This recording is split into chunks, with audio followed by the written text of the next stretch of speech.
Good morning, and welcome to your daily Farm and Home Show, brought to you by the University of Kentucky Cooperative Extension Service. And now, here's your host. Good morning, and welcome to your Farm and Home Show. My name is Joanna Coles, and we're going to talk about energy efficiency today. Greg Drake, Butler County Extension Agent for Agriculture and Natural Resources, is here. Good morning, Greg. Good morning, Joanna. It's great to be with you this morning. Well, Greg, I'm glad you're here because it's hard to think about winter right now because it's still warm and those type of things, but we need to start thinking about some ways that we can make our home more energy efficient. Absolutely. You know, you and I have worked together for several years now, and I'm all about energy efficiency. I'm all about saving money. My wife Shannon calls me cheap, but I'm all about energy efficiency. And the time to think about energy efficiency for when you're trying to heat your home is not in December when it gets cold. It's now while we still have time to do things that'll let us keep ourselves warmer and save money on our heating bill. But you know, here we are in August and it's still hot and we're still running a lot of electricity just cooling our homes. So back in July when we having the bad long hot and humid spells, TVA and the electric providers were running maximum load and maximum efficiency, maximum output, and people were seeing ridiculously high electric bills.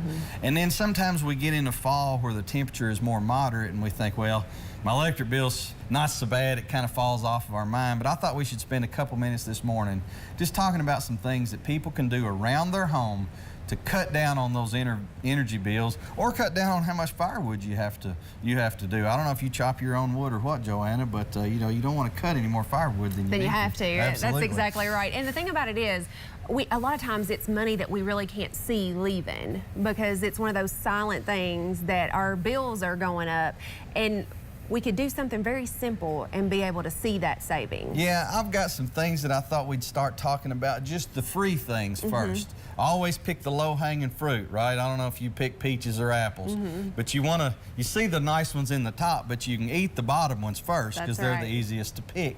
And if you've got a fireplace, in the summertime, close the damper. So your air conditioner is not, all that cool air is not going out. And that's something that, like you said, you can't see that cool air leaving, and maybe we overlook at that. So if you don't have a fire in the fireplace, close the damper. Another thing, adjust that thermostat. I don't know if y'all have thermostat wars at the Coles household, but there at the Drake home in Butler County, we like to be cool and we like to be warm. But just raising it a degree or two of temperature in the summer or letting it be a couple of degrees colder in the winter makes all kinds of difference on the energy bill that your heat pump is having to do to make that temperature right. And it doesn't matter whether you have a really efficient heat pump or a really poor heat pump or a furnace of some sort. Changing that thermostat can make a lot of difference in your energy bill. And then the last one, and I'm gonna admit that I'm very guilty of this, and if you were truthful, I bet you are too. Yeah, I am. And that's clean the coils on the back of your refrigerator. That refrigerator was not meant to run with all that dust on the coils, and that makes that thing less efficient. So we can take a feather duster, clean our coils off. You have to pull the refrigerator out. Be careful of your electric cord, be careful of your ice maker line. But it's just something that's free to do and increases our energy efficiency. But you know, that's another out of sight, out of mind. We don't see the dust on those coils, and so a lot of times we don't think about it, but maybe if we scheduled that, you know, at the same time we check our filters or something to just kind of keep that maintenance, add it to our maintenance list. Absolutely. Those that are out of sight, I've never seen the back of my refrigerator, you know. but I'm gonna go home and do it, I promise. All right, and the next thing is some things that are just cheap that we can do. And I didn't make these ideas up. I got these from the WRECC webpage, our electric co-op that serves Butler and Warren County. A lot of good energy information there. But put some caulk and some weather stripping on. And do it now while the weather's temperate. Don't be trying to put caulk on when it's 5 degrees outside. That's not the way to have success. Another good one would be seal around your penetrations with some caulk, where the wire comes and goes from your house.